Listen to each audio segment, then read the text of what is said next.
"This snake tattoo is just like my dad's," whispers Waitress to Mafia boss. "Your father? Impossible."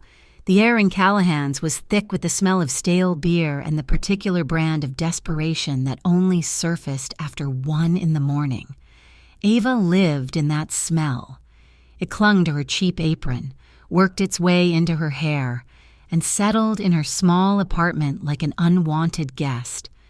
She worked the late shift, a grueling, thankless march from one end of the bar to the other, balancing trays of drinks for men who looked at her like she was on the menu. Her feet throbbed in worn-out sneakers. 2 more hours. She just had to make it 2 more hours.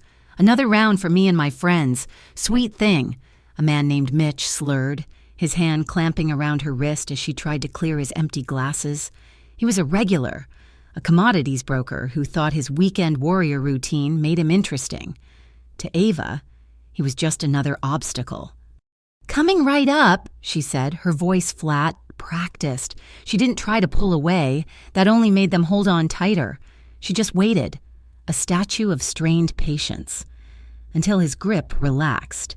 "You're no fun tonight, Ava," he grinned, finally releasing her. "I'm all out of fun. Mitch." She turned away, the $20 bill he'd tucked into her apron feeling like a small, dirty insult. She was barely making it. The rent on her tiny, water-stained apartment in the Italian-American district of San Cassio had gone up again. The light bill was past due, she was 24 years old, and her entire life was a balancing act, trying to keep her head above the surface of a past she couldn't remember and a future she couldn't afford. She was dumping empty bottles into the recycling bin when she saw him. He was in the corner booth, the one that sat in a deep pocket of shadow, usually empty. Not tonight. He was alone, sharply dressed in a suit that looked like it was spun from midnight. It was the kind of suit that didn't belong in Callahan's. It belonged in boardrooms, or maybe, she thought with a shiver, courtrooms. He wasn't drinking beer. A short, heavy glass sat in front of him, holding a dark amber liquid. He hadn't looked up, hadn't made a sound. He was an island of absolute stillness in the loud, sloppy ocean of the bar. Ava felt a strange pull, a flicker of curiosity that was unusual for her. She was usually too tired to be curious.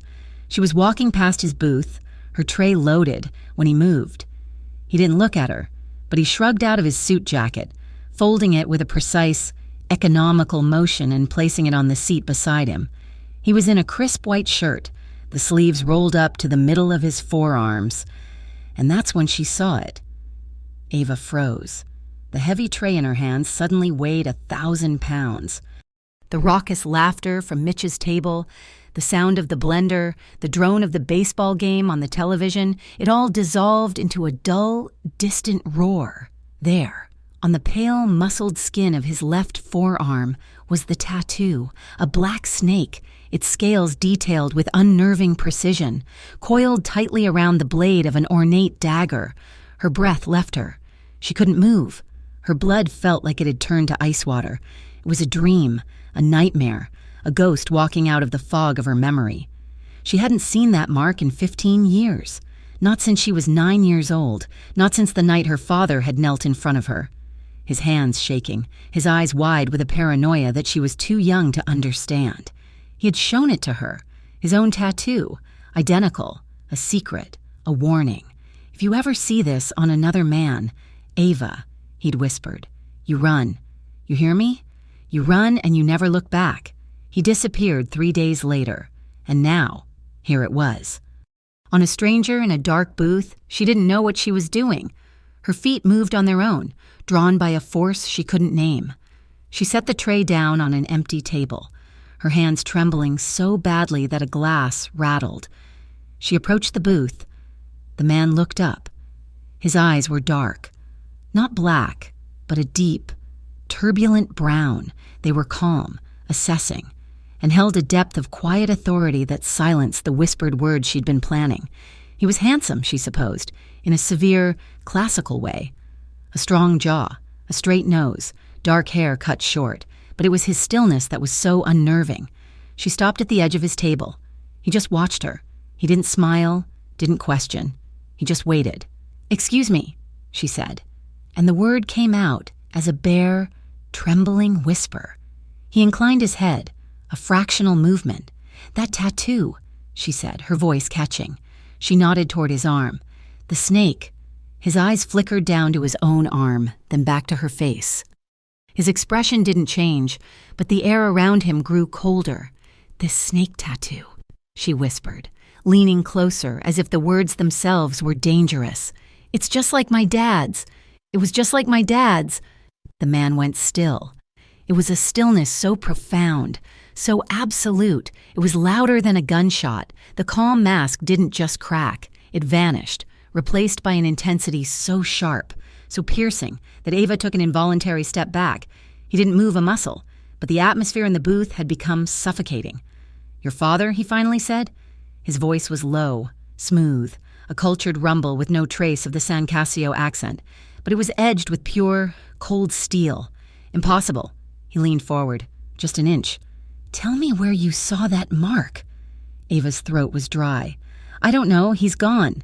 He disappeared when I was 9. I just remember it." His dark eyes searched her face, digging, demanding. He was looking for a lie. He seemed to find something else instead, a terrified, bewildered truth. He looked down at his arm again, at the coiled snake, as if seeing it for the first time. Then he looked back at her. The coldness was still there, but it was layered over something else now, something complex.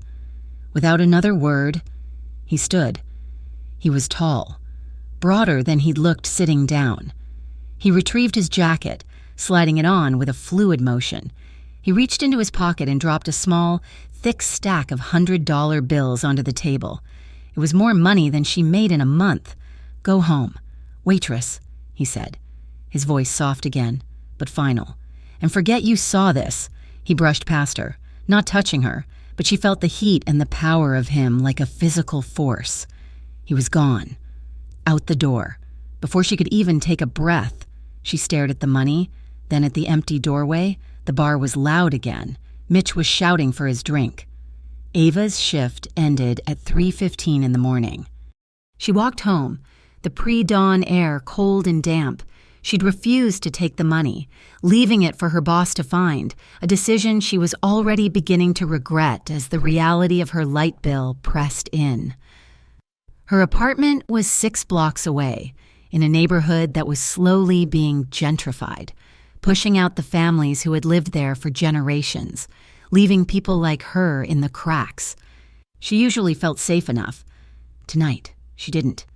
She felt a prickle on the back of her neck, the undeniable animal instinct of being watched. She ducked into the shadow of a closed butcher shop, pretending to dig in her purse, and looked at the reflection in the dark window. A black sedan. It was parked across the street, its engine off, its windows tinted so dark they looked like voids. As she watched, 2 men got out. They were dressed in dark suits, just like the man in the bar. They didn't cross the street. They didn't approach. They just stood by the car, watching her. One of them lit a cigarette, the orange flare illuminating a hard, angular face. They were following her, discreetly. The outline said, but this wasn't discreet. This was a statement. This was a cage. Ava's heart hammered against her ribs. She didn't run. Her father had told her to run, but where? She fumbled for her keys, her hands shaking, and walked as quickly as she could to her apartment building. She slammed the heavy lobby door behind her, ran up the 3 flights of stairs, and burst into her apartment, ramming the deadbolt and the chain lock into place.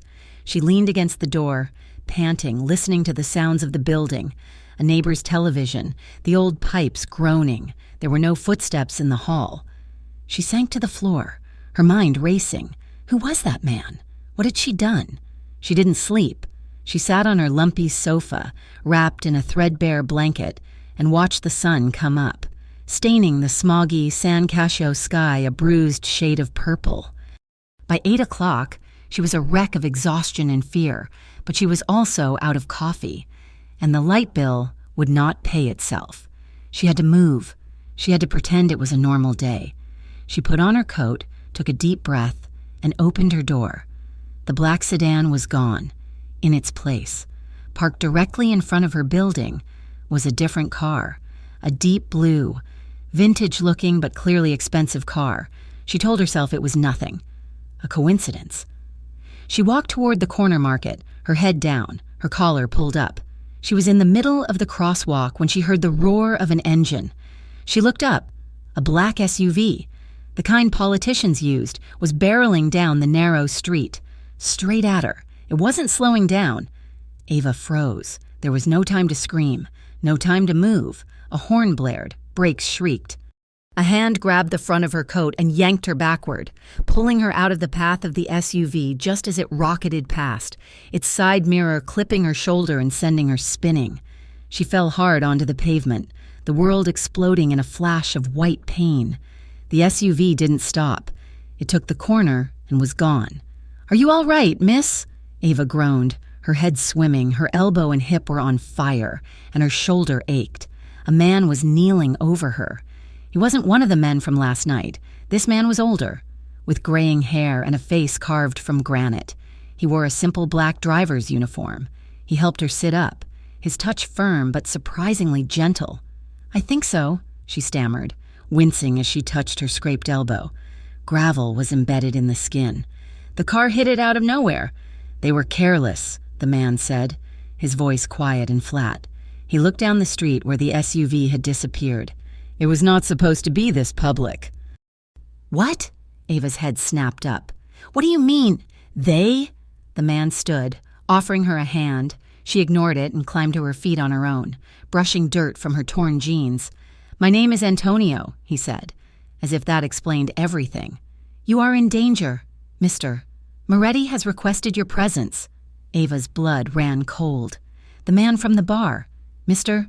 Luca Moretti," Antonio corrected her, his tone respectful. "He's offering protection." "Protection," Ava laughed, a high, hysterical sound. "He sent those men to follow me. He sent that truck." "Mr. Moretti sent the men to watch," Antonio said, his face impassive. "He did not send the truck. That was someone else. Someone who does not like questions being asked." He opened the back door of the blue sedan. "He's waiting for you at the headquarters. Please, you are not safe here." Ava looked at the open car door. She looked at her apartment, which no longer felt safe. She thought of the black SUV. Her father's voice echoed in her head. "Trust no one." "And if I say no?" she asked. Her voice small. Antonio's gaze was kind, but his eyes were sad. "Then, Miss Ava, I do not believe you will make it to the end of the day." Reluctantly, she got in the car. The drive was silent. Antonio navigated the city streets with an easy confidence. Leaving the gritty downtown behind, they drove north, out of the city, toward the old money suburbs that lined the hills. The farther they got, the bigger the houses became, until they were no longer houses, but estates, hidden behind towering stone walls and iron gates. Antonio turned onto a private, tree-lined road. At the end stood a massive set of wrought iron gates. A man in a dark suit stepped out of a small guardhouse, recognized the car, and opened the gates without a word. The mansion was breathtaking. It was old stone, covered in ivy, a sprawling testament to wealth and power. It looked less like a home and more like a fortress. Its luxury shocked Ava, by the manicured lawns that seemed to stretch for miles, by the quiet, efficient staff who moved through the grounds. Antonio parked by a grand front entrance and led her inside. The interior was dark wood, marble floors, and art that looked like it belonged in a museum. It was silent, the air heavy with history. He led her to a study. The walls were lined with thousands of leather-bound books. A fire crackled in a huge stone fireplace, and there he was, Luca Moretti. He was standing by the window, looking out over the gardens. He was dressed in tailored slacks and a dark cashmere sweater, and he held a cup of coffee. He looked, if anything, even calmer than he had the night before. "Mr. Moretti," Antonio said. "This is Ava." Luca turned. His dark eyes swept over her, taking in her torn jeans, her scraped elbow, the bruise forming on her cheek. He didn't look surprised. He looked resigned. "Leave us, Antonio," he said. His voice was soft, but it carried. Antonio nodded and closed the heavy doors, leaving Ava alone with him. "You're hurt," Luca said. It wasn't a question. "Your friends play rough," Ava shot back, her fear momentarily eclipsed by anger. "Those were not my friends," Luca said calmly. He gestured to a plush leather chair. "Please, sit." Ava remained standing. "I'm not here for tea. Mr. Moretti, I was nearly run over. Your man, Antonio, said you'd protect me. Protect me from what? From you?" He almost smiled. It was a faint, bitter quirk of his lips. "If I wanted you harmed, Ava, you would not have been sideswiped by a clumsy truck. You would simply be gone. That was a message for me and for you." He took a sip of his coffee. "You said my tattoo was like your father's." "It's identical," she said, crossing her arms, trying to stop the trembling in her hands. "Tell me about him." Ava hesitated. "Trust no one." But what choice did she have? She was in his fortress, under his power, and he was the only person in 15 years who had recognized the one secret she'd held on to. "I don't remember much," she said, the words coming out slowly. "I was 9 when he disappeared. His name was Michael. He was quiet, paranoid. He worked odd jobs. We moved around a lot." She paced the room, the rug thick and soft under her worn sneakers. He was always looking over his shoulder. He warned me about everything. Strangers, police, even the mailman. He told me to trust no one. "A wise man," Luca murmured. "He had that tattoo," she continued, stopping. "He showed it to me once. He said it was a mistake, a curse. He told me if I ever saw it again, on anyone, I had to run." She looked him dead in the eye. "I didn't run." Luca set his cup down. He was watching her with that same unsettling intensity. He was right to be paranoid, and he was right to tell you to run. "Why?" she demanded. "What is it? What does it mean?" Luca walked over to a heavy, ornate desk. He opened a drawer. Ava tensed, but he only took out a small, silver box. "That tattoo," he said, his voice low, "is not a thing to be seen. It was not a club. It was a mark, a symbol of absolute loyalty. It was given only to an elite inner circle." "An inner circle of what?" His eyes met hers. "My father's enforcers, the men who built this family, the most trusted, the most loyal, the most dangerous men in San Cassio." He paused, and the air in the room grew heavy. "And 20 years ago, that inner circle betrayed my family. They set a trap. They tried to tear it all down. My father died in the fire they set." Ava's hand went to her mouth. "Most of them were killed in the fallout," Luca continued, his voice void of emotion. "The few who survived vanished. They took new names, new lives. They became ghosts, hunted by my family, and by the families they'd wronged. Your father, it seems, was one of them." "No," Ava whispered. "My father was a good man. He was paranoid, but he wasn't like that." "He had the mark," Luca said simply, as if that settled it. That night, Ava was given a guest room larger than her entire apartment. It had silk sheets and a bathroom made of white marble. She felt like an animal in a gilded cage. She couldn't sleep. The pain from her fall had settled into a dull, throbbing ache. She'd tried to clean the gravel from her elbow in the impossibly large shower, but her hands were shaking too badly. She was sitting on the edge of the bed, wincing as she dabbed at the raw skin with a towel. When a soft knock came at the door, she froze. "Who is it?" "It's Luca." The door opened before she could answer. He stood in the doorway, not in a suit or a sweater, but in a simple, dark t-shirt and gray sweatpants. He looked younger, and somehow more dangerous. He held a small, black first aid kit. I'm fine," she said, pulling the towel tighter around her. He ignored her, walking into the room. The space seemed to shrink around him. "Antonio told me you were hurt." He sat on the edge of the bed, not close, but not far. He opened the kit. "Let me see." "You don't have to," she said, her voice small. "I know." He gently took her arm, his hand warm and calloused against her skin. His touch was firm, professional. He turned her arm over to inspect the scrape under the dim lamplight. "They were careless," he murmured, echoing Antonio, but coming from him, it sounded different. It sounded like a promise. He took a cotton ball soaked in antiseptic. This might sting. It did, Ava hissed, but his other hand settled on her wrist, a steady, grounding weight.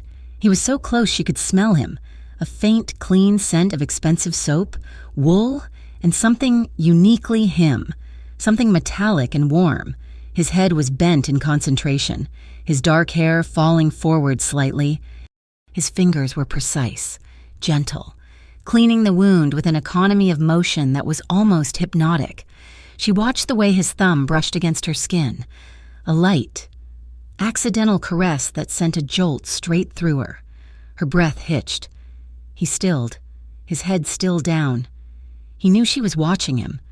He could feel the sudden tension in her, the way the air between them had suddenly become thick and charged. Slowly, he looked up. His dark eyes, so cold and assessing before, were now something else. They were focused, intense, and fixed on her mouth. The room was silent save for the sound of her own heartbeat, loud and erratic in her ears. He was too close. This was the man who had just told her that her father was a traitor, a man who lived in a world of violence and shadows. But his touch was the gentlest thing she had felt in years.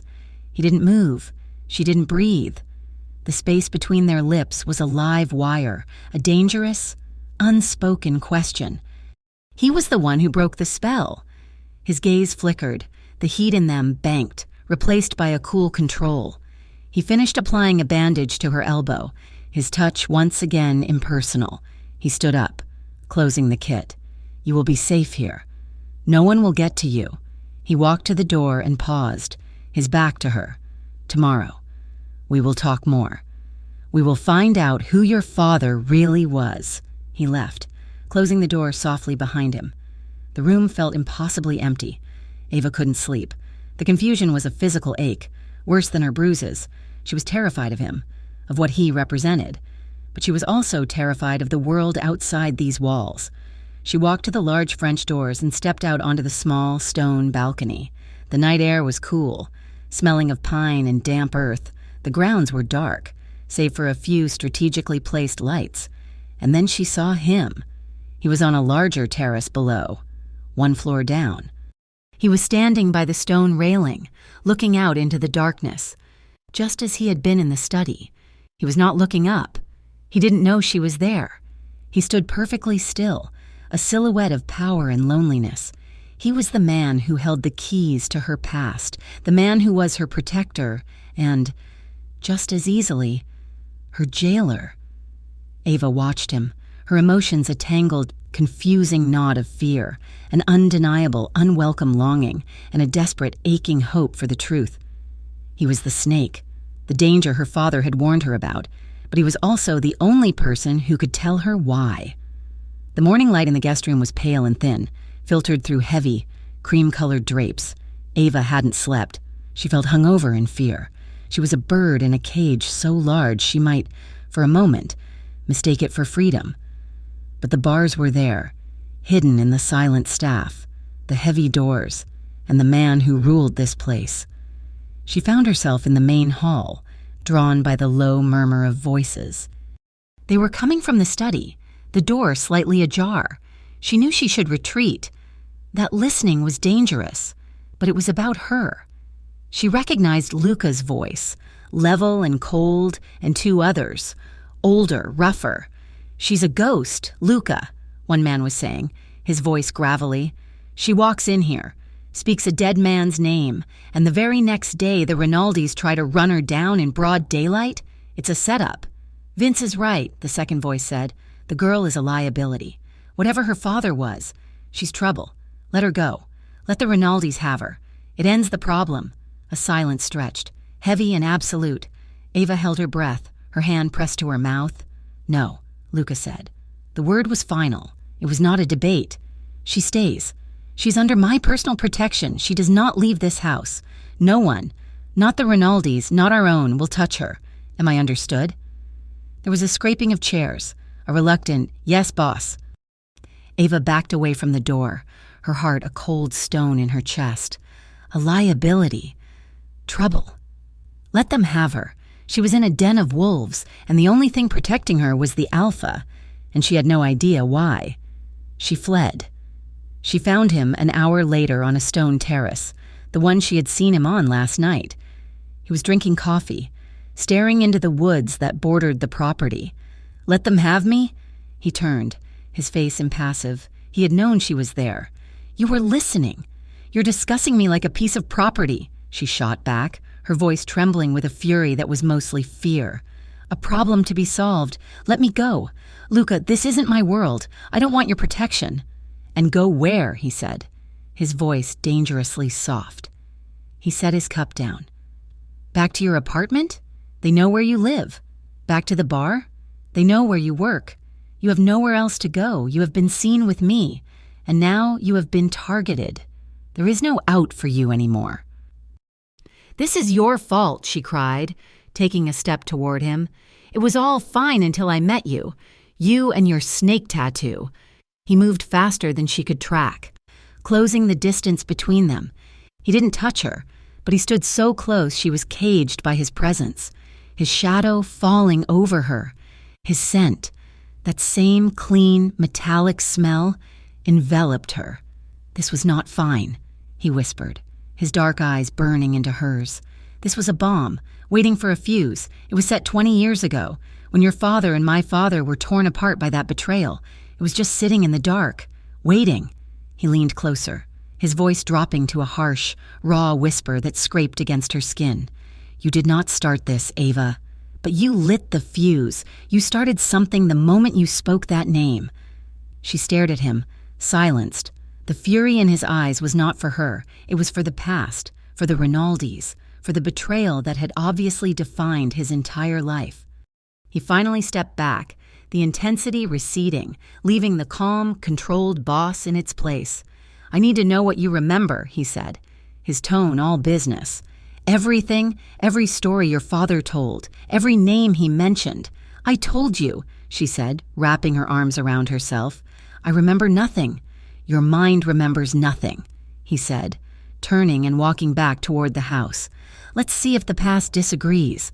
He led her to a room she hadn't seen yet. It was a vault, a library dedicated to the family's history.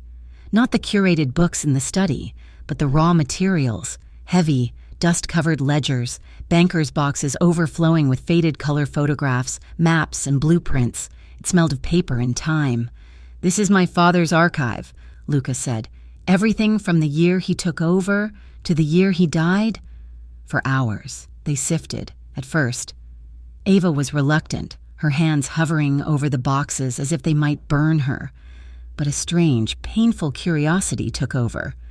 This was her father's world. These were the people he knew.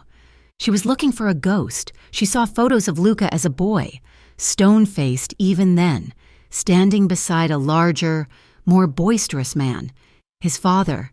She saw parties, christenings, and funerals. "Wait," she said, her voice small. She was holding a photograph that had slipped from a heavy leather album.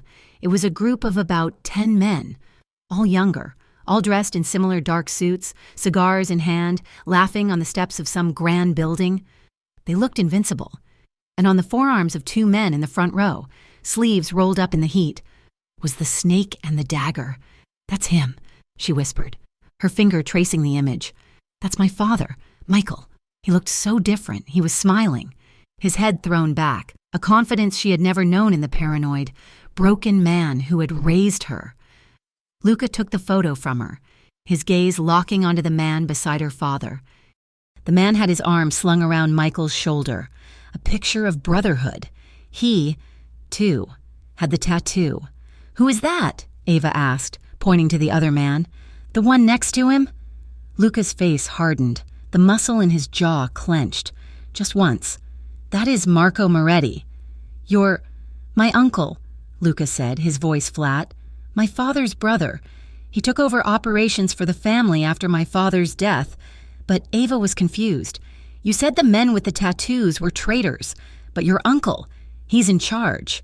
Luca stared at the picture, at the 2 smiling faces, the 2 identical marks of loyalty or betrayal. He looked at her father, labeled a traitor. He looked at his uncle, who had profited most from the fire that had killed his father. "Yes," he said, his voice a low, thoughtful rumble. "He is." That night, The ghosts came for her. The photograph had unlocked something deep in her memory. She was asleep in the massive, silken bed when the nightmare took hold. She was small. She was 9 years old. The floorboards of their tiny, temporary apartment were cold. Her father was shouting, not in anger, but in sheer animal terror. There was the smell of something burning, not wood, but paper. He was burning pictures, burning documents, in the kitchen sink. You have to remember. Ava. The snake is a curse. Trust no one. No one, his face. Young, like in the photograph, was slick with sweat. He grabbed her arm, his fingers digging in.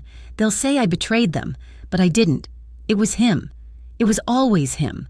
She bolted upright in the dark. Gasping, a scream lodged in her throat. Her heart was a trapped bird, slamming against her ribs. The room was wrong. It was too big, too quiet. She was suffocating. She fled the room, not knowing where she was going, just needing to escape the memory. She burst into the dimly lit hallway, her bare feet silent on the thick carpet, and she ran. She ran right into a solid, immovable object, Luca. He was in a dark t-shirt and sweats, the same as the night before. He looked like he'd been working. His hair was slightly disheveled. His hands shot out, gripping her upper arms to steady her. "Ava, what is it? I can't breathe," she gasped, her body trembling so violently her teeth chattered. The dream he had was burning things. He said he didn't do it. "Shh," Lucas said, his voice low and calm, but she wasn't listening. She was lost, caught between the nightmare and the present. He said, "It was him," she sobbed, collapsing against him, her hands grabbing the front of his shirt. His reaction was immediate, instinctive. His arms went around her, pulling her fully against his chest. One hand cradled the back of her head, his fingers tangling in her hair, the other hand pressed firmly into her lower back, holding her, grounding her.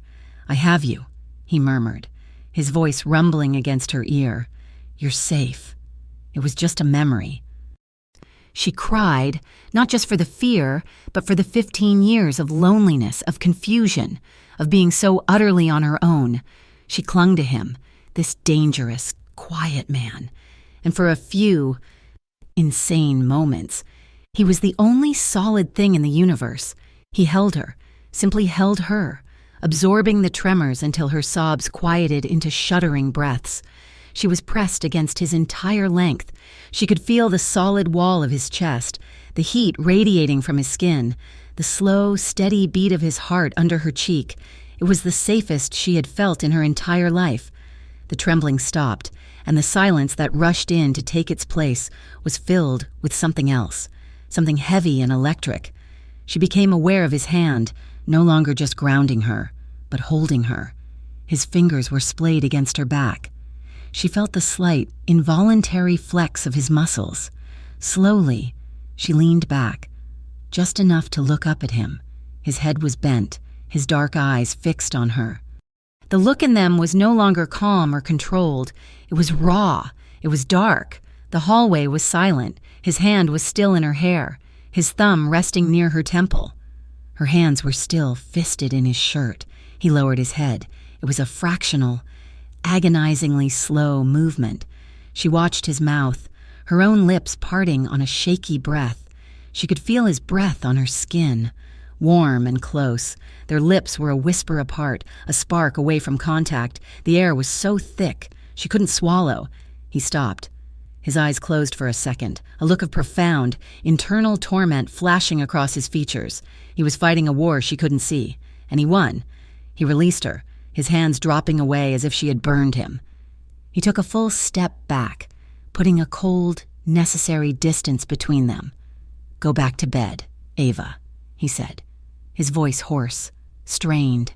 She stood there, shaking for an entirely different reason, watching him turn and walk away down the dark hall. The next day, the world came crashing in. Ava was going insane with the confinement after the intensity of the night before. She couldn't bear to be in the same house with him. "I need air," she pleaded with Antonio, who had become her reluctant shadow. "Not the gardens, real air, a market, people, just for an hour. I won't run. "Antonio, I promise. I just need to feel normal for 5 minutes." He had finally relented, perhaps seeing the desperation in her eyes, or perhaps on Luca's direct orders to keep her sane. They drove into a local part of San Cassio, an open-air Italian market bustling with midday shoppers. The smell of fresh bread, olives, and sharp cheese was overwhelming. It was wonderful. For 10 minutes. She was just a woman buying tomatoes. Antonio stood 20 feet away, watchful, but giving her space. It happened in an instant. She was paying for a loaf of bread when a black van screeched to a halt at the curb. 2 men in dark hoodies jumped out. Antonio shouted her name, but one of the men slammed into him, sending him crashing into a fruit stand. The other man grabbed Ava. His hand clamped over her mouth. His arm, a steel band around her waist. She fought, kicked, bit his glove, but he was too strong. He was dragging her toward the van. A gunshot. Loud, terrifying, close. The man holding her grunted, his grip loosening. He looked down. A dark stain was spreading on his chest. He looked up, his eyes wide with surprise, and then he fell. Ava stumbled back, screaming, falling against a stall of hanging sausages. Luca was there. He must have been in the sedan that had been following them. He stood 10 feet away, his arm outstretched, a sleek black pistol in his hand. His face was a mask of cold, concentrated rage. The second man, the one who had attacked Antonio, was scrambling to his feet, pulling his own weapon, a second shot, just as precise. The man went down, clutching his leg, and did not get up. The market had erupted in screams. People were running, diving for cover. There was a moment of absolute silence in the chaos. Luca stood over the bodies, his chest heaving. His eyes found Ava, huddled and terrified. The rage did not vanish, it darkened. He strode toward her, his gun disappearing back into his waistband. He ripped off his expensive dark wool coat and wrapped it around her, yanking the hood up, shielding her face from the carnage, from the stares. He didn't say a word. He simply scooped her up into his arms, as if she weighed nothing, and carried her through the screaming, chaotic market. He tucked her head against his chest, his unreadable, furious expression a warning to anyone who dared to look, back at the mansion. The silence was deafening. He carried her all the way to his private study and set her down on a leather sofa. She was in shock, wrapped in his coat that smelled of him, of wool and adrenaline. "You're bleeding," she whispered. He looked down. A shallow graze on his left forearm, the same arm as the tattoo, was seeping blood through his white shirt. "It's nothing," he said, turning away, already reaching for his phone, no doubt to manage the fallout. "No," she said, her voice surprisingly firm. She stood up, pulling the coat tighter. "Sit down." He stopped, staring at her. No one spoke to him that way. "Sit," she repeated. He sat, his gaze never leaving her. She went into the adjoining bathroom and found the same first aid kit he had used on her. Her hands were shaking, but her mind was clear. She knelt in front of him. He was rigid, his body humming with leftover adrenaline. She took his arm, turning it over. "This is going to sting," she said, her voice a near-perfect imitation of his. She began to clean the wound, her touch as gentle as she could manage. He was perfectly still, but she could feel the tension in his muscles. His breath was shallow. He watched her, not her hands, but her face, her eyes, her mouth. The scrape was on the edge of the snake tattoo. She was touching it, her fingers brushing over the mark that had started all of this. "Ava," he breathed. She finished, her fingers lingering. He grabbed her wrist, his grip tight, his skin hot. "I'd kill anyone who lays a hand on you," he whispered. It wasn't a comfort, it was a confession, a terrible, binding promise. That night, she was on her balcony. She couldn't stay inside. The air was cool, the moon a sliver of white. She heard his footsteps on the terrace below. She watched him, the dark, solitary king of this violent, velvet prison. He stopped, as if sensing her. He tilted his head back, and his eyes found hers in the darkness. She didn't move. She didn't breathe. This time, he did not stay on his terrace. He moved. She heard him enter the house, heard his firm, quick footsteps on the stairs. Her bedroom door opened. He walked straight through her room, his dark form silhouetted against the light from the hall, and stepped out onto the balcony with her. He stood in front of her. The air crackled, the memory of the nightmare, the brush with death at the market, the intimacy of cleaning his wound, it all hung between them, thick and undeniable. "You should be afraid of me," he said, his voice rough. "I am," she whispered, and it was the truth. "Not enough." He raised his hand, his fingers trembling, just slightly. He didn't touch her face.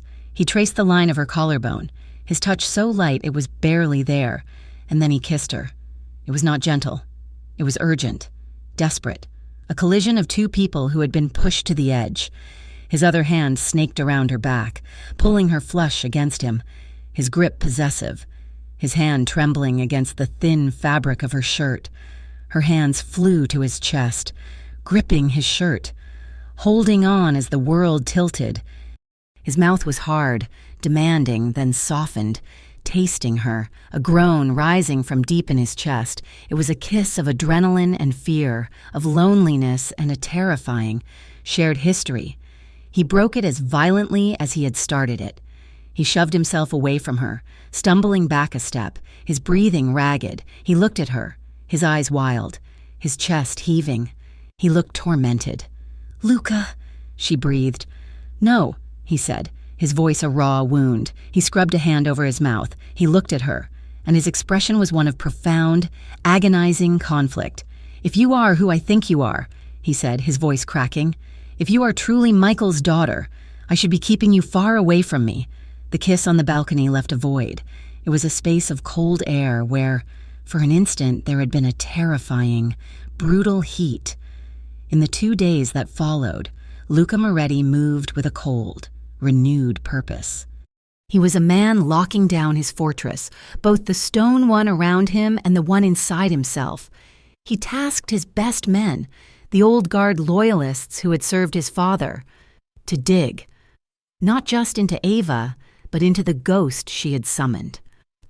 "I want to know everything about Michael Romano," he commanded in a late-night meeting, his voice flat.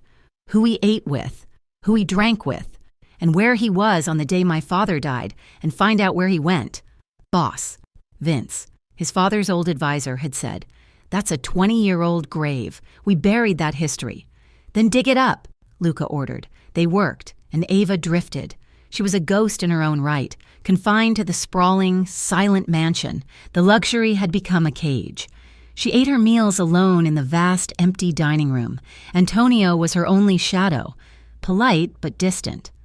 The report came 4 days after the attack at the market. Vince found Luca in the archive, staring at the photograph of his uncle and Michael. "We found him," Vince said, his voice low. He was holding a thin file. "It took some doing. We had to track old bank transfers, real estate records. He didn't just vanish. He was scrubbed." Luca turned, his face unreadable. "And?" "He changed his name, David Miller, moved to a dozen different states in 5 years, finally settled in San Casio, right under our noses, working as a day laborer and a short-order cook." Vince paused, then slid a single, grainy surveillance photo onto the desk. It was her father, older, haunted, buying milk at a convenience store 8 years ago. This was the last known sighting. After that, he was gone. Luca looked at the file, then at Vince. "That's not all. What else?" Vince sighed, rubbing the back of his neck. "His disappearance, the original one. It wasn't just after the betrayal. It was the day after the failed assassination attempt on your father, the fire. The records show he was on duty at the warehouse that night, the one that burned. Then he was gone. He took his daughter and ran." Luca was silent. The official story, the one he had been told his entire life, was that the inner circle had set the fire to kill his father, failed, and were then hunted down, but the pieces didn't fit. "The Rinaldis," Luca said, thinking aloud. "They tried to grab Ava, not kill her, grab her. Why? Leverage?" Vince offered. "No," Luca said. "She's leveraged on no one. She's a loose end. Someone wants her silenced." He looked back at the photograph, at his uncle's smiling, confident face, his arm slung around the man who would be labeled a traitor. He was framed, Luca whispered. It wasn't a question, it was a realization, cold and sharp. "Boss, you don't know that," Vince said quickly, his eyes narrowing. "Michael Romano was a traitor. He betrayed your father." "Did he?" Luca looked at Vince, his gaze so intense the older man flinched. Or was he just the easiest one to blame? While Luca hunted the past, Ava was surviving the present. The atmosphere in the house had changed. The staff, who had at first been invisible, were now openly cold. They saw her as the source of the new, dangerous tension. She was the disruption. She was the reason the Rinaldis had breached the peace. She heard them. Their whispers followed her down the marble halls. "It's her," a housekeeper murmured to a guard, thinking Ava was out of earshot. "Ever since she arrived, trouble." "She's a spy," the guard replied, his voice hard. "Brought here to weaken the boss. She's a threat." The head housekeeper, a severe older woman named Elena, said, "She will get him killed." Ava retreated, her world shrinking to the four walls of her room. She began to doubt everything. Was she safe here? Luca had declared she was under his protection, but what good was that if his own people saw her as the enemy? She had run from a world that wanted to kill her, only to land in one that wanted to erase her. She was pacing the room, a caged, frantic energy humming under her skin. When Luca found her, he didn't knock. He just opened the door. He was in a dark shirt, his sleeves rolled up, revealing the snake tattoo. He looked tired and angry. "Come with me," he said. She followed him, her heart pounding. He led her back to the archive, the room of dust and ghosts, this time. He was standing at a lectern, upon which rested a massive, leather-bound book. It was ancient, the corners reinforced with brass. "What is that?" she asked, her voice a dry rasp. "The family ledger, the libro d'onore," he said. He opened the heavy cover. The pages were thick, yellowed parchment, filled with names written in elegant, fading calligraphy. "Every man who ever took the oath to my father, every man who was given the mark." He turned a page, and there it was. It was a list of 10 names. She saw Marco Moretti, and just below it, Michael Romano. But her father's name was not clean. It had been violently scratched out, a furious web of black ink that had torn the heavy paper. Beside the ruined name, written in the same angry black ink, was a single, brutal word, traditore, traitor. Ava stared at it, the world tilting. It was one thing to hear it. It was another to see it, etched in ink, a permanent, historical damnation. This was her legacy. This was the inheritance her father had run from. "This is what they think of him," she whispered, her finger hovering over the scar on the page. "This is what I was told," Luca corrected, his voice tight. The distinction was lost on her. The whispers of the staff, the attack at the market, this defilement, it all crashed over her. She stumbled back, shaking her head. "I can't," she said, her voice rising. "I can't do this. I don't want to know. I don't want to be here." She turned on him, her terror finally hardening into a desperate, breaking anger. "I never asked for any of this. I was fine. I was poor. And I was alone. But I was fine. You pulled me into this. You and your questions and your blood-soaked family." "You think I asked for it?" he roared, his voice bouncing off the high ceiling. He slammed the ledger shut. The sound was like a gunshot, echoing in the small, silent room. "You think I chose this?" he yelled, advancing on her. "This crown? This war? I was 19 when my father was murdered. I've spent the last 20 years holding together a house that was built on secrets and lies, all while hunting the ghosts of men like your father." He backed her against a towering shelf of ledgers. She was trapped, his body a wall of fury in front of her. "I never asked for any of it," Ava shouted back, her voice breaking, tears of rage and fear finally streaming down her face. "I just wanted to know who my father was. And now all I know is that he's a name you scratch out of a book." Her cry, the raw, broken sound of her grief, shattered his anger. He stopped, his chest heaving. He was inches from her. His hands were clenched at his sides. He looked at the tears tracking down her cheeks, at her trembling mouth. The fire in his eyes died, replaced by something deep and aching. "Ava," he breathed, He didn't back away. He stepped closer. He raised his hands, not to touch her, but to grip the wooden shelf on either side of her head, caging her completely. His breath was hot on her skin.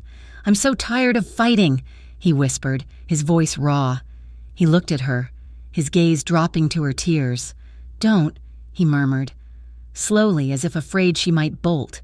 He lifted one hand from the shelf. His calloused, trembling fingers brushed her cheek, his thumb catching a tear. She flinched, a sharp intake of breath, but she didn't pull away. His touch was achingly gentle. It was not the kiss on the balcony, which had been born of adrenaline and demand. This was something else. This was a surrender. He leaned in, his forehead coming to rest against hers, his eyes closed. She could feel the tremors running through him. "You're tearing my world apart, Ava," he whispered against her skin, "and you don't even know it." She let out a sob, a small, wounded sound. His other hand came up, cupping her face, tilting it, but he didn't kiss her lips. He pressed a kiss to the tear track on her right cheek.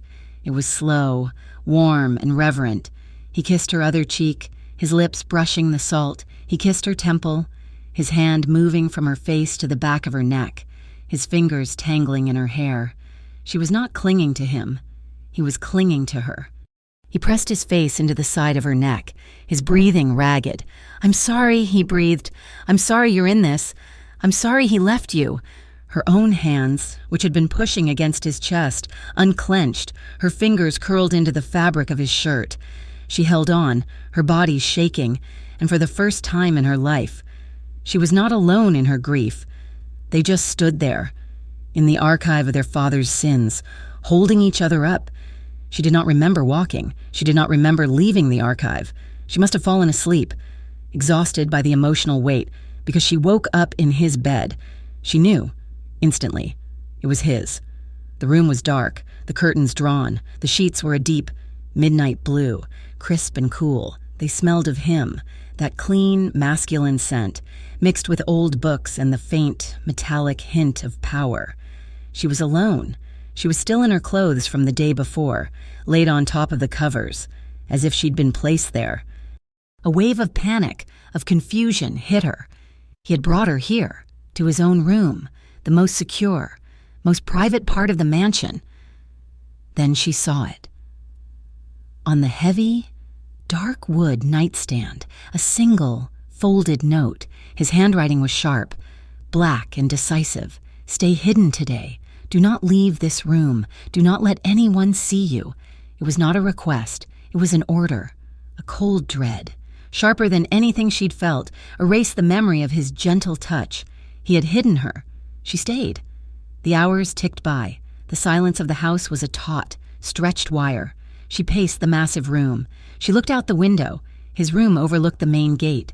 She saw cars she didn't recognize, dark sedans pulling up to the front, men in suits getting out, their faces grim.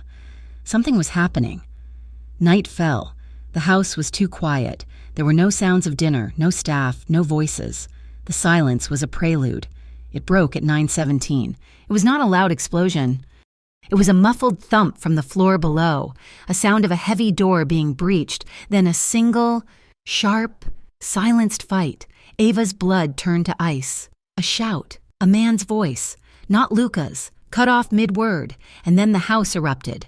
It was not a fight, it was an invasion. Automatic gunfire echoed from the main hall, the sound of machine pistols ripping the air apart. Men were screaming, not in pain but in anger. War cries, glass shattered, a sound so loud it had to be the massive chandelier in the foyer. Ava scrambled back from the door. She fumbled at the wall. Luca had shown her, just once, on a brief tour. "For emergencies," he'd said, his voice cold. Her fingers found the hidden latch behind a heavy bookshelf.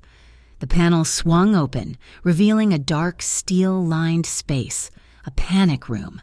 She dove inside, her hands shaking so badly she could barely grip the heavy door. She pulled it shut, the reinforced steel locking with a heavy, final thud. The chaos outside was muffled, but it was still there. She could hear the fight moving through the house, a wave of destruction. Heavy footsteps pounded down the hall outside his bedroom. Thump, thump, thump. They were kicking in his door. "He's not here," a man shouted. his voice faint but clear. "Find the girl! Rinaldi wants the girl!" Ava clapped her hands over her mouth to stifle her own scream. They were here for her. More gunshots, closer this time. A new wave of shouting. She recognized Antonio's voice, a furious roar followed by a spray of gunfire. She huddled in the dark, her knees drawn to her chest, for what felt like an eternity. The sounds of fighting faded, replaced by an agonizing, ringing silence. She didn't know how long she waited. 1 hour, 2, then she heard it. A single heavy set of footsteps in the bedroom. They stopped outside the panic room, a heavy, measured knock. She didn't move. "Ava!" It was his voice, but it was not calm. It was a raw, breathless rasp. "Luca?" she whispered, her voice cracking. "It's me. Open the door." She fumbled with the latch, her fingers numb. The heavy door swung open. He was a nightmare. His face was streaked with blood and soot. His dark shirt was torn at the shoulder, soaked in blood, a mix of his and others.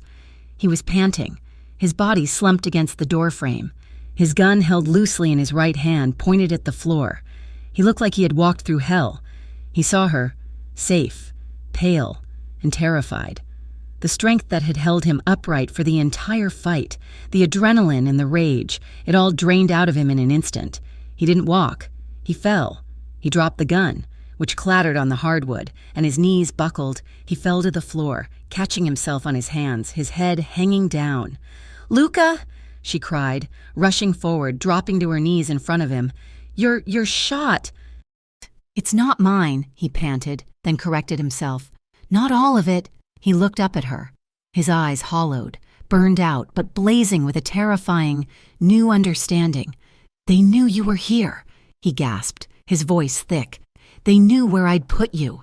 He shook his head, his bloody knuckles turning white as he clenched his fist. The Rinaldis would never have hit the house. Not this hard, not this fast. They'd never get past the gates. He looked at her, the truth of it landing on them both, a physical, heavy weight. They had help from the inside.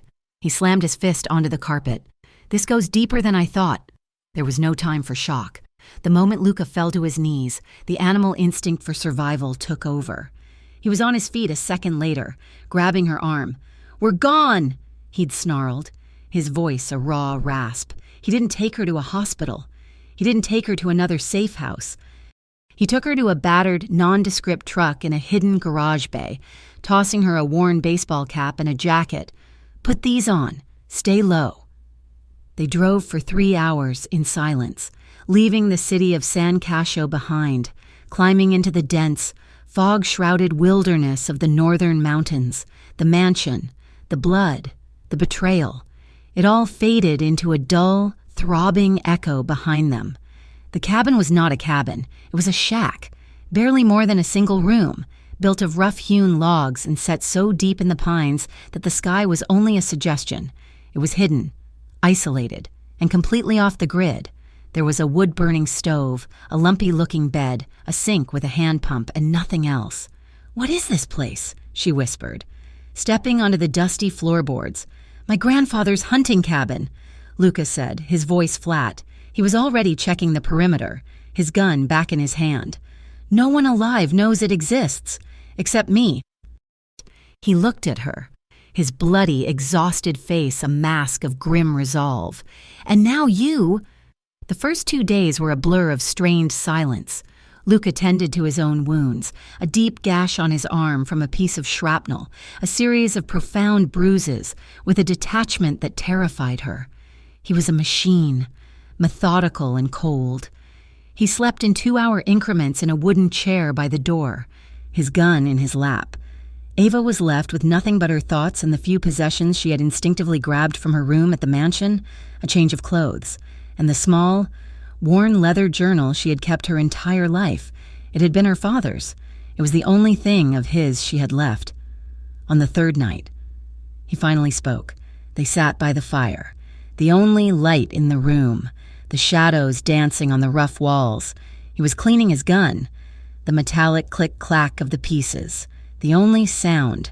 "You wanted to know about my family," he said, his voice quiet, rough. "You're learning." This isn't a family.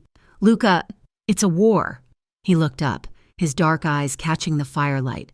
It's both. It's always been both. My father believed in loyalty above all. He built an empire on it. He gave those men, your father, that mark. It was supposed to mean they were brothers, bound for life. He paused, his hands stilling. When he died, when they betrayed him, I was 19.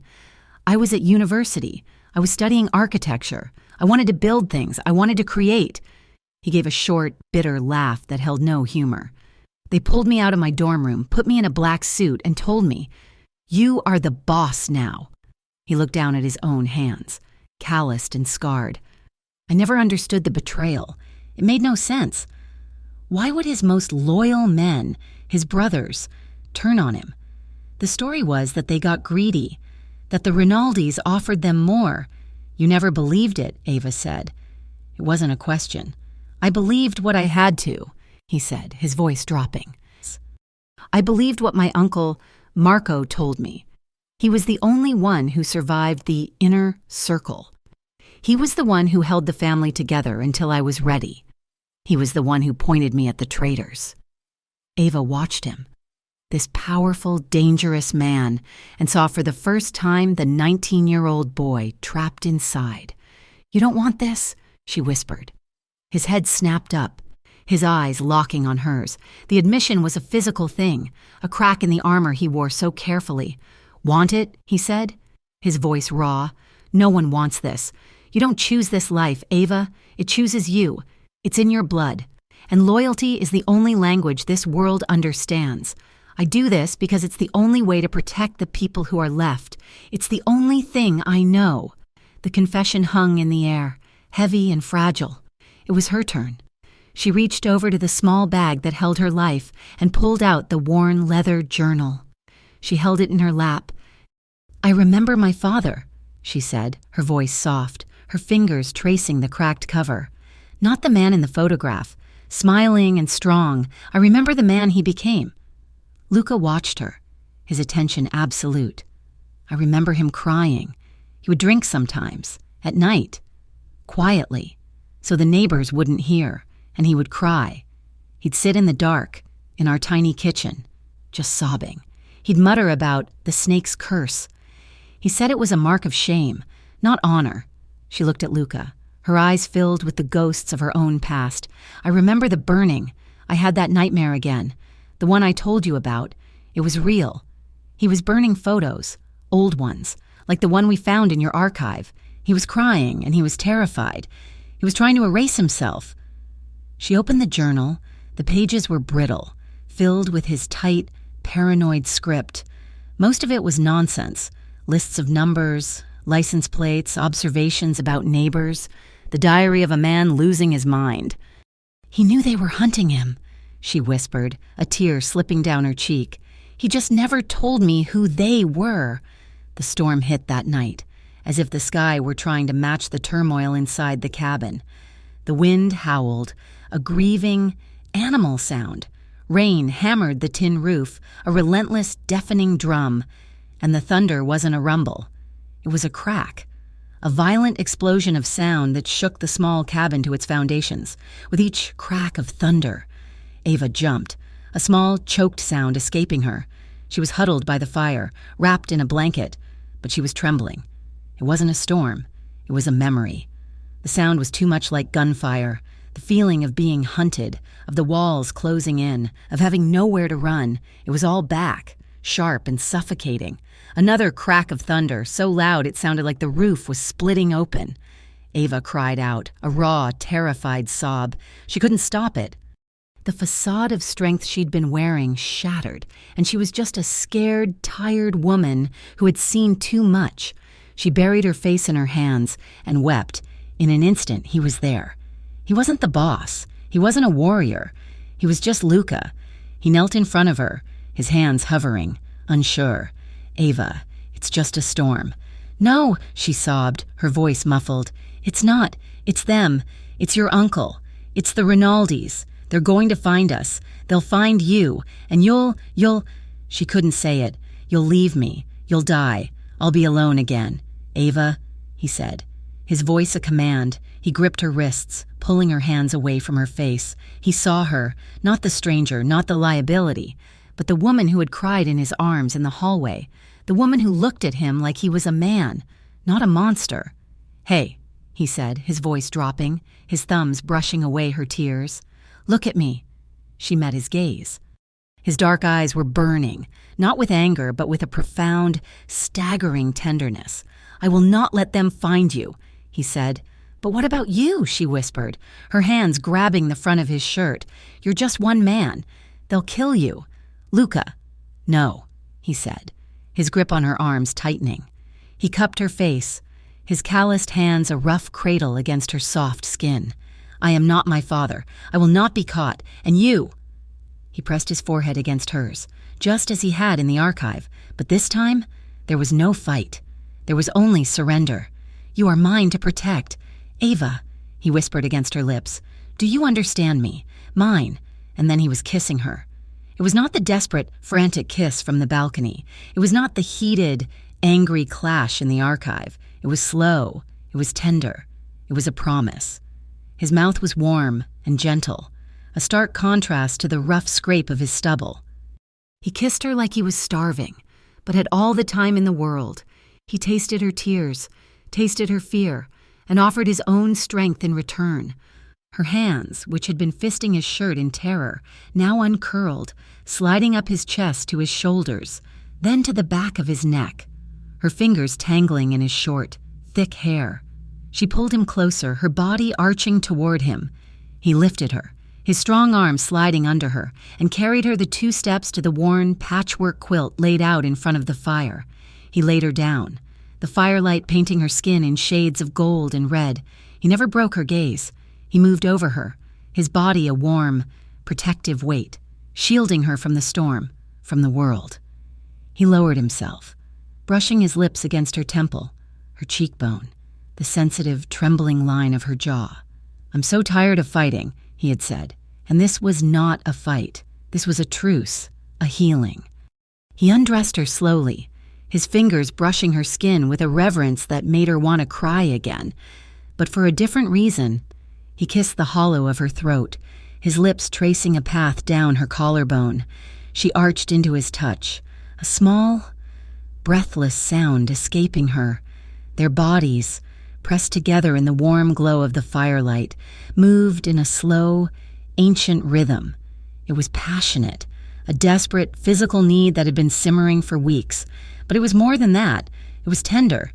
It was the slow, careful unwrapping of 2 souls who had been damaged by the same history.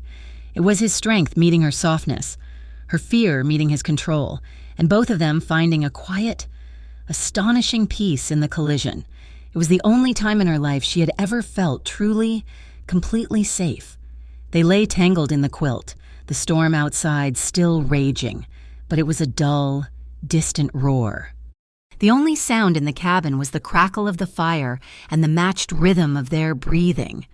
She was resting her head on his chest, her ear against his skin, listening to the strong, steady beat of his heart. His hand was in her hair, his fingers idly stroking the long strands. "I've fallen for you, Ava," he said, his voice a low, rough murmur against her hair. Her heart stopped, then started again with a painful, joyous leap. "I'm not," he started, his voice thick with a new kind of pain. "I'm not a good man. I'm not the man you think I am. I know who you are," she whispered, tilting her head back to look at him. "No, you don't," he said, his eyes dark with conflict. "And the man I am, the boss. I'm not sure I can protect you. You just did. From a storm," he said, a bitter twist to his lips. "I can't protect you from my own family, from my uncle, from the men who, until 3 days ago, I trusted with my life. I brought you into my home, and they came for you. I put a target on your back. I put the target on my own back. Luca," she said, sitting up, pulling the quilt around her. "The moment I whispered your name in that bar, you said it yourself." She looked at her father's journal, still open on the floor where she'd left it. She picked it up, her mind clearer now, the pieces clicking into place. "He said it was him," she murmured, flipping through the paranoid, frantic pages. He said he didn't do it. She ran her hand over the thick leather cover. It was warped, stiff, and in the back there was a lump. A small, square hardness that she had never noticed. Her fingers, sensitized by his touch, now felt everything. She picked at the binding. The leather was loose. It had been glued, clumsily.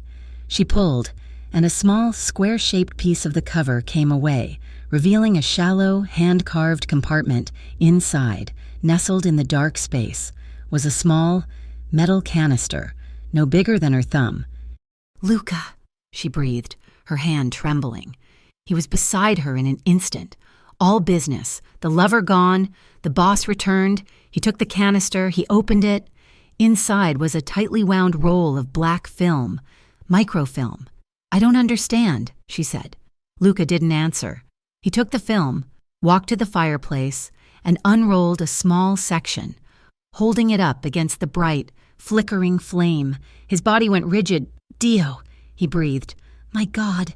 He held it, angling it to the light, his eyes scanning, his face draining of all color, then flooding with a dark, terrible rage. "What?" she cried, scrambling to his side. "What is it?" "It's a ledger," he said, his voice choking. "It's dates, transfers, bank codes, Swiss accounts, and pictures. They're grainy." But he looked at her, his eyes a new kind of broken. "It's my uncle. It's Marco. He's with the Rinaldis. He's been with them for years. Before my father's death." He unrolled more, his hands shaking. "This is a plan. A blueprint of the warehouse, the night of the fire. He didn't just let it happen. He didn't just betray them. He orchestrated it. He set the trap for my father, and he set up your father to take the fall." It was all there. The truth. The proof. Her father wasn't a traitor. He was a victim. He had run. Not because he was guilty, but because he was the last man who knew the truth. Ava felt a wave of dizziness, a fierce, vindicating joy mixed with a profound, soul-deep grief. "He was innocent," she whispered. Luca turned to her, his face a mask of stone. "Yes, he was—" He started moving, pulling on his clothes, his movements sharp, decisive. He was grabbing his gun, checking the ammunition. "Luca, what are you doing?" she asked, her voice high with a new fear. "I'm finishing this," he said, his voice a low growl. "No," she said, grabbing his arm. "No, Luca, you can't. They'll kill you. You said it yourself. They have men on the inside. He's your uncle. He's the boss. You can't just walk in there alone." "I am the boss," he corrected her, his voice cold steel. "Then run," she pleaded, desperation in her voice. "Run with me. We have the proof. We can, I don't know, we can disappear. Just like my father did. We can be free." He stopped, his hand on the door. He turned and looked at her, and the tenderness from their night together was back, but it was laced with a terrible, final sorrow. He walked back to her, cupping her face, his thumbs stroking her cheeks. "He ran," Luca said, his voice gentle. "Your father ran. And he spent the next 15 years looking over his shoulder, paranoid, broken, and alone. He died a traitor. That is not freedom." He kissed her. It was a deep, searing kiss, a kiss of goodbye. It was filled with all the passion of the night, but also the cold finality of the morning. He pulled back, his eyes burning into hers. "I have to end this," he said, his voice breaking, but his resolve firm. "For you, for your father, and for him." He turned, and without another word, he opened the cabin door and walked out into the gray, post-storm dawn. The drive from the mountains back to San Cascio was a journey through a cold, gray hell. Luca's hands were steady on the wheel of the old truck, but his mind was a white-hot engine of focused rage. The man who had driven up that mountain, the conflicted, tormented boss, was gone. The man driving back was an instrument of vengeance, a son with a 20-year-old debt to pay. The microfilm canister was cold and heavy in his jacket pocket, a piece of his past that would now dictate the future. He didn't go to the mansion. He went to a small, private garage he kept in the old district, switching the truck for a dark, unremarkable sedan. He made one call. An hour later, Vince, his father's old advisor, found him in the backroom office of a shuttered bakery that the family had owned for 60 years. The air smelled of stale sugar and dust. "Boss," Vince said, his voice a low, worried rumble. He looked exhausted, his face aged 10 years since the attack. "You're alive. We thought—" "Where is he?" Luca's voice was flat, devoid of all emotion. "Marco? He's at the mansion, or what's left of it. He's taken charge. He's telling everyone you're missing, that the Rinaldis must have grabbed you. He's calling for a war," Vince said, his words tumbling out. "Luca, it's madness. He's tearing everything apart. You need to lay low. We need a plan. We need to think." Luca was silent. He just stared at the older man, his dark eyes unblinking, assessing. "Luca," Vince said, a new edge of fear in his voice. "This is about the girl, isn't it? I warned you. She's in trouble. Whatever she told you, whatever lies she—" Luca moved. He didn't shout. He didn't change his expression. He simply pulled the heavy, dark pistol from the small of his back, stepped forward, and pressed the cold, oiled steel muzzle against Vince's forehead. Vince froze. His breath hitched, his eyes wide with terror. A small, choked sound caught in his throat. He had never, in 30 years, seen this look in Luca's eyes. This was the gaze of his father. "She," Luca whispered, his voice ablade in the dusty air, "has a name, and she told the truth." He pressed the barrel harder, pinning Vince's head to the wall. "The only question, Vince, is what you are going to do. Are you going to be a man your boss can trust, or are you going to be a ghost, like your old friends?" Vince trembled, sweat beading on his upper lip. He couldn't speak. He just nodded, a frantic, jerking motion. "Good," Luca said. He lowered the gun, his demeanor all business. "Get on the phone. You are calling a meeting of the council. Every capo, every lieutenant. Tell them I'm alive. Tell them I am bringing the man who betrayed us to justice." "Marco?" Vince whispered, his voice cracking. "You're going to accuse him? In front of them all, he'll kill you." "Luca, he is the council. Tell them the meeting is in 1 hour. At the old headquarters.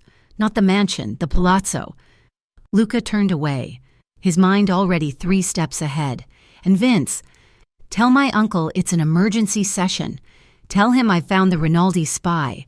Tell him to bring all his men." Back at the cabin, Ava waited. The silence was a roaring in her ears. 1 hour, 2. The sun was high. He was gone. He was walking into a nest of vipers, and she had let him go. She couldn't breathe. She looked at the truck keys he had left on the simple wooden table. He ran, and he spent the next 15 years looking over his shoulder.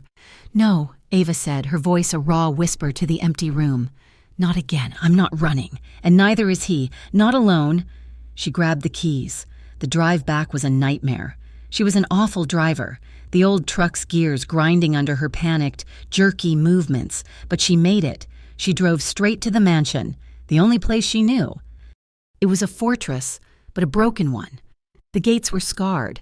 Men she didn't recognize, men with hard faces, patrolled the grounds. They weren't Luca's men, they were Marco's. She parked down the road, her heart hammering. It was hopeless. She was too late. "Miss Ava?" She spun, a scream on her lips. "Antonio." He was leaning against a tree in the shadows, his driver's uniform replaced by a simple dark coat. His face was bruised, a cut over his eye. "He's not here," Antonio said, his voice low and tired. "He's gone to the palazzo." "He has proof," Ava stammered, tears welling. "His uncle. It was always his uncle. He framed my father. He's going to kill Antonio. Luca's alone. We have to help him." Antonio looked at her, his gaze searching. He saw the terror, but he also saw the fire, the absolute, unwavering loyalty. He saw the woman who had made his boss, a man he'd watched grow up, finally come alive. He had served Luca's father. He knew the look of a true betrayal. "Yes," Antonio said, a new, hard resolve in his voice. "We do." He nodded to his own car, hidden in the trees. "He's not alone. Get in." The Moretti Palazzo was a monument of old-world stone and dark wood in the center of San Cascio. It was where the family had been founded, a place of history, a place of judgment. The council room was on the top floor. 12 men, the capos of the Moretti family, sat around a massive carved oak table. At its head sat Marco Moretti, his face a mask of false concern, his eyes glittering with power. The doors opened. Luca walked in. He was not the bloody, exhausted man from the panic room. He was dressed in a pristine black suit, his father's suit, his hair slicked back. He looked every inch the boss, but his eyes were ancient, cold and dead. "Luca," Marco boomed, standing, his arms open. "My boy, you're alive. Thank God, we have been worried sick." Luca walked past him, ignoring the open arms. He went to the far end of the table, where a small, old-fashioned film projector sat. Vince had placed it there, as ordered. "We are not here to talk about my health," Luca said. His voice was quiet, but it filled the vast room. Every man went silent. "We are here to talk about a traitor." A nervous murmur rippled around the table. "The Rinaldi attack on my home," Luca continued, his gaze sweeping the faces of the men, "was a failure, but it was also a success. It was an inside job." "Of course," Marco said, his voice smooth as oil. "The Rinaldis, they have spies everywhere, but we will find them. Luca, we will—" "The call came from inside my house," Luca said, his voice slicing through Marco's. "From a man my father trusted, a man I trusted, a man who sat at this very table." He looked directly at his uncle. The air in the room crackled, became thin. "What are you saying, nephew?" Marco asked. His smile strained, his hand inching toward his jacket. "I am saying," Luca said, "that I know who betrayed my father 20 years ago." The blood drained from Marco's face. "I know who set the fire. I know who planted the Rinaldis inside our organization. And I know who framed Michael Romano to cover his own tracks." "This is madness," Marco shouted, his facade cracking, his face turning purple with rage. He slammed his fist on the table. "This is what she is doing." He pointed a shaking finger at Luca. "That girl, that worthless little spy. She has poisoned you. She has bewitched you. She's a Rinaldi plant, sent to break us from within. And you are too weak to see it. You, with your father's face, but none of his strength." Marco's men, 4 of them, stood, their hands on their weapons. But Vince and the others, the ones loyal to Luca, also stood. The room was a powder keg. "You are right about one thing, Uncle," Luca said, his voice still terrifyingly calm. He held the small canister of microfilm in his hand. "She is the one who brought this to light, but this is my father's proof. And this," he said, holding up the canister, "is your confession." Marco knew the game was over. He saw the canister. He knew what it was. He didn't go for his gun. He was faster than that. He grabbed a heavy letter opener from the desk, a sharpened steel spike, and lunged, not at Luca, at the projector. To destroy the proof, Luca moved to intercept him, shoving the projector out of the way. Marco snarled, an animal sound, and turned his lunge, burying the steel spike deep into Luca's left shoulder, the same spot where he'd been grazed, the same arm as the tattoo. Pain, white-hot and absolute, exploded through Luca's body. He roared, a sound of agony and rage, staggering back. Marco wasn't done. He pulled a small silver pistol from an ankle holster. "You should have stayed dead, boy," he screamed, leveling the gun. It was a fatal hesitation. Even as he was falling, Luca's own gun was in his hand. He was not a 19-year-old boy. He was a boss. He was a survivor. The gunshot was deafening in the enclosed space. A single, precise, defensive shot. Marco Moretti froze. He looked down at his own chest, at the small, dark hole that had suddenly appeared. He looked up at Luca, his eyes wide, not with hatred, but with a profound, final surprise. He opened his mouth, but only a wet, gurgling sound came out. He collapsed, his dead hand still clutching the silver pistol. For a second, the room was silent. Then, chaos. "He killed the boss," one of Marco's men screamed, pulling his weapon. "He was the boss," Vince roared back, his own gun out, aimed at the man. The doors to the council room burst open. It was Ava. Her face was pale, streaked with tears, her hair wild. Antonio was right behind her, his own gun drawn. "Luca!" she screamed. She saw him, not the triumphant boss. She saw him on his knees, his face ashen, his left hand clutching the steel spike still embedded in his shoulder, blood pouring between his fingers. She didn't see the guns. She didn't see the other men. She didn't see the standoff. She just saw him. "No," she whispered. She ran. She ran past the men, past the guns, her only thought to get to him. "Ava, no," Luca choked out, trying to warn her. One of Marco's men. His eyes wild, swung his gun toward her. "Get the girl! Don't you touch him!" Ava screamed, a sound so raw, so full of animalistic protection. It stopped the man in his tracks. She threw herself in front of Luca, kneeling, shielding his body with her own, her back to the armed men. She faced them, her arms spread wide, a human shield. The room was frozen. The council, the capos, the gunmen, they all stared, stunned into silence by the act. This was not a spy. This was not a liability. This was something else. Into that silence stepped Antonio. He walked past the standoff, past Ava and the bleeding Luca. His face was a mask of grim, sorrowful duty. He walked to the projector, which Luca had saved. He picked up the microfilm, threaded it with practiced, steady hands, and switched on the lamp.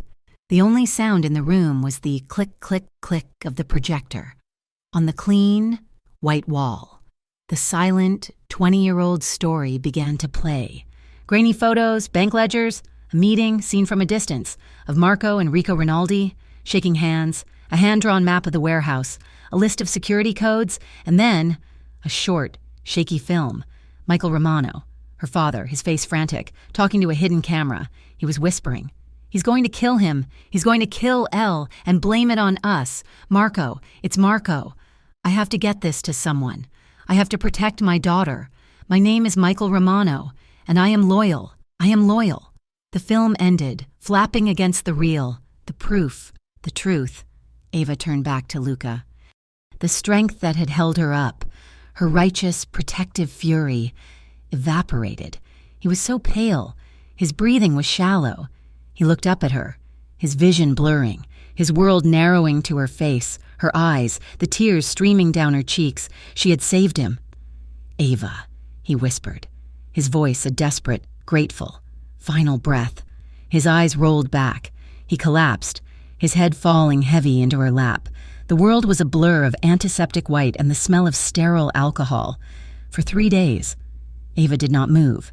She sat in a hard plastic chair in a private, secure hospital room, a facility owned by a Moretti holding company, and watched the rhythmic rise and fall of Luca's chest. He had survived. The steel spike, a decorative letter opener, had missed his heart by an inch, but it had punctured a lung and torn through a constellation of muscle. The surgery lasted 6 hours. Ava had refused to leave. Vince, his face a mask of newfound, haggard loyalty, had tried to send her home to the mansion. "Miss Ava," he'd pleaded, "he is stable. You need rest." She had looked at him, her eyes dry, burned out, and said, "I'm not leaving him." Antonio, who had stood guard outside the council room, now stood guard outside the hospital room. He brought her coffee she didn't drink and food she didn't touch. She simply watched the steady beat of the heart monitor, the line that proved he was still here.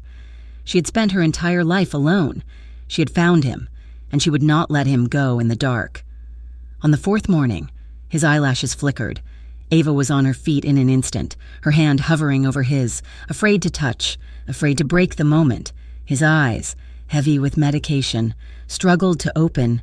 They were hazy, unfocused. Then they found her. The fog cleared. His gaze sharpened, locked on her. He tried to speak, his throat raw from the breathing tube. It was a dry, rasping sound. "Shh," she whispered, her hand finally landing on his. Her first tears in 4 days welling up. "Don't talk. You're safe. I'm here." He relaxed, a small, pained sigh.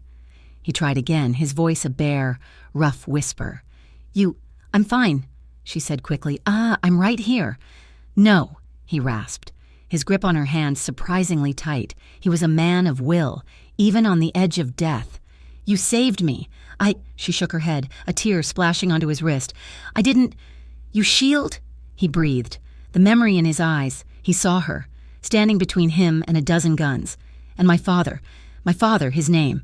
"No," Ava said, her voice cracking. "You saved my father's name." He looked at her, a profound, unspoken understanding passing between them. The drugs pulled him back under, but his hand did not release hers. He went back to sleep, holding on, and for the first time in her life, so was she. The Moretti family did not wait. While Luca healed, the film did its job. Antonio and Vince had presented the evidence to the council again, this time with the cold, hard light of day. The betrayal was absolute, the proof undeniable. The vote was unanimous. The men, their own power and honor threatened by Marco's 20-year lie, cast their ballots. Luca Moretti was confirmed as the head of the family, not by inheritance, not by force, but by truth. Luca's first orders, given from his hospital bed 2 days later, were swift. They were not a request for war. They were a judgment. The men who had sided with Marco, the ones who had pulled their guns on Ava, were given a simple choice: exile or death. They left San Cascio by midnight. The truce with the Rinaldis was re-established, but it was a cold, bitter peace. They had lost their man on the inside, and they knew the new Don Moretti was not his father. He was something else entirely. The real war was the one Ava had to face. When Luca was finally released, she was no longer a ghost. She was a person. And she was his. The first time they left the secure hospital, a flashbulb erupted, a long-lens camera from a building across the street. Luca, his arm in a black sling, his face pale but set in stone, had just turned to help her into the armored sedan. The picture was perfect. It was on the front page of every local paper the next day. The mystery woman, the mall, the whisper of a Rinaldi spy who had, instead, claimed the king. Ava was terrified. The world, which had never seen her, now would not look away. The men at Callahan's had looked at her like she was on the menu. This was worse. The entire city looked at her like she was a prize, a target, a weakness. Threats, anonymous and vile, were whispered through channels. Rumors swirled that she was the real power, a witch who had torn the family apart. The mansion, now repaired, felt more like a fortress than ever. Guards, men loyal only to Luca, patrolled the grounds. Ava was never alone. She found herself in the vast, modern kitchen one night, unable to sleep. She was trying to make a cup of tea, just a simple, normal thing, but her hands were shaking. Elena, the severe head housekeeper who had once seen her as a threat, now treated her with a bowing, scraping deference that felt even more alien. "Let me do that, Signora," Elena said, rushing in. "I can do it," Ava snapped, then flinched. Ashamed of her own raw nerves, she fled. She found Luca in his study, the one place he seemed to find peace, a glass of dark liquid in his good hand, staring into the fire. "I can't," she said, her voice small. He turned, his face softening as it always did when he saw her. "Can't what?" "This," she said, her gesture taking in the room, the house, the life, the signora, the guards, the whispers, the way they look at me. I'm a waitress. Luca." She was pacing, her energy frantic, the panic she'd held at bay finally breaking through. "I'm the girl from the dirty apartment with the past due bills. I don't belong here. This is your world. It's marble and blood. I'm just me. I don't fit. I'll get you killed." He had crossed the room before she finished, his steps silent, his intensity a physical force. He grabbed her hand, his grip firm, pulling her from her frantic orbit. He did not pull her close, not yet. He just held her, anchoring her. "Stop," he commanded, his voice low, but it cut through her panic. She looked at him, her eyes wide with fear, her chest heaving. "I don't belong here," she whispered, her chin trembling. His dark eyes were on fire, his gaze pinning her. "Then let me build a new one with you in it." It was not a plea. It was a vow. It was the promise of an architect who had finally been given a reason to build. She stared at him, the simplicity and the magnitude of his words silencing her. He took a step, closing the final distance. His good hand, his right hand, came up to cup her face. His thumb brushed the frantic pulse in her throat. "I've lived in my father's house," he whispered, his voice rough. "I've lived by his rules. I've lived with his ghosts. I am done. This," he looked around the room, "this is not my world. Ava, not anymore." He leaned in, his forehead pressing against hers, just as he had done in the archive, just as he had done in the cabin. It was his home base. It was where he found her. "You are," he said. "You are my world."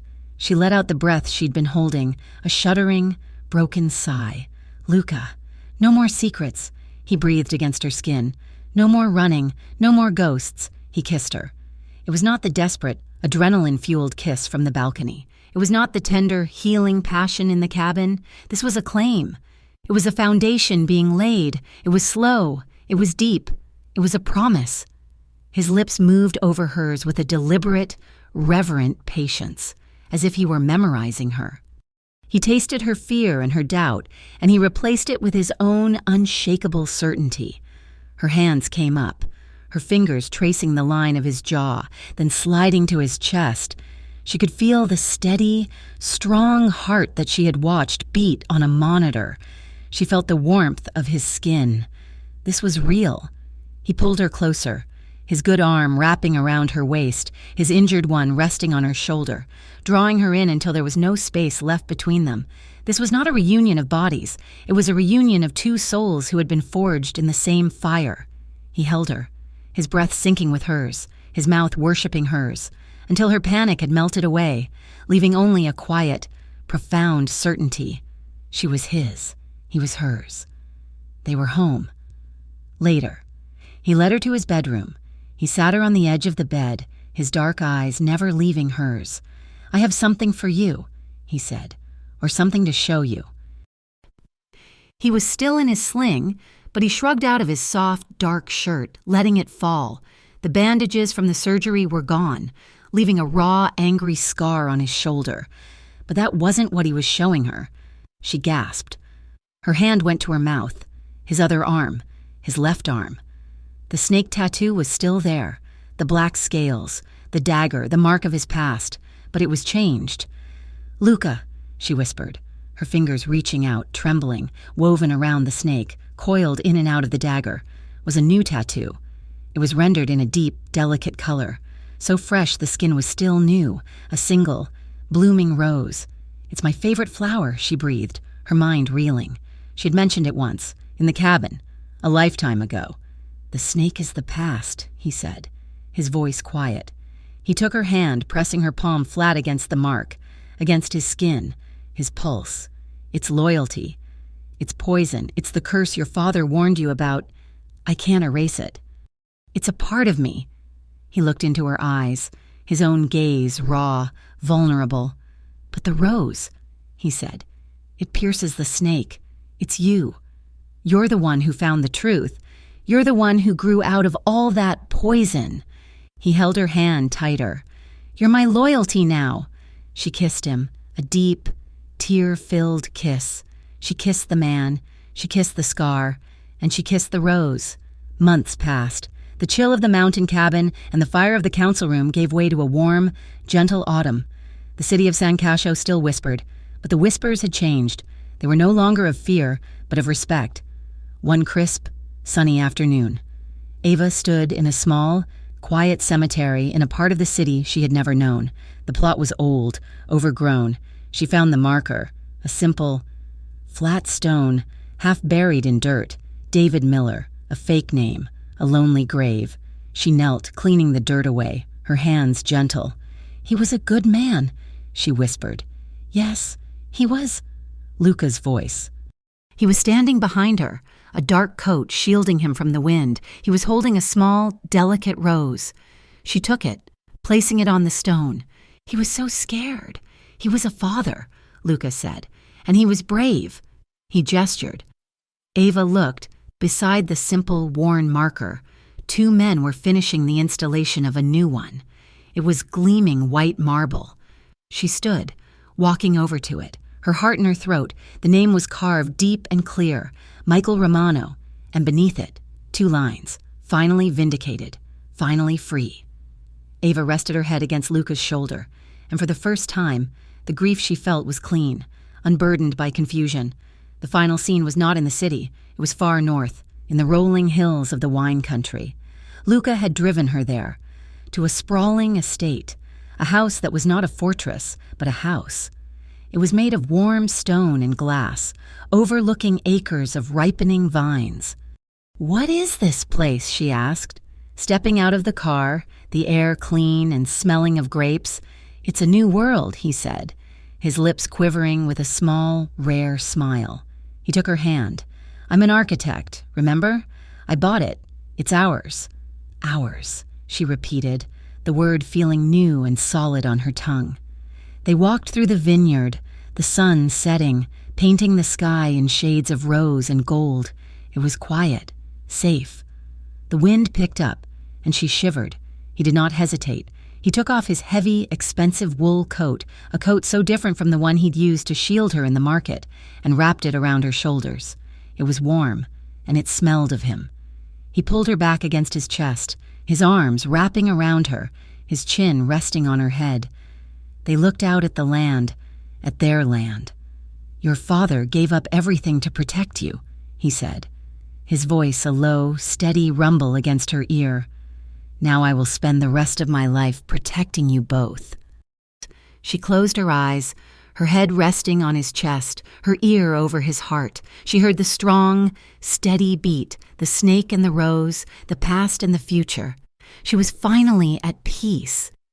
Thank you so much for listening to this story. We are so grateful to have you here. Please, take a moment to comment and let us know where you are listening from in the world. We would love to hear from you. And if you enjoyed this, please subscribe to Mafia Romance Stories. It helps us continue to bring you new tales of passion, danger, and love. Let us know what you thought of Luca and Ava's journey in the comments in English.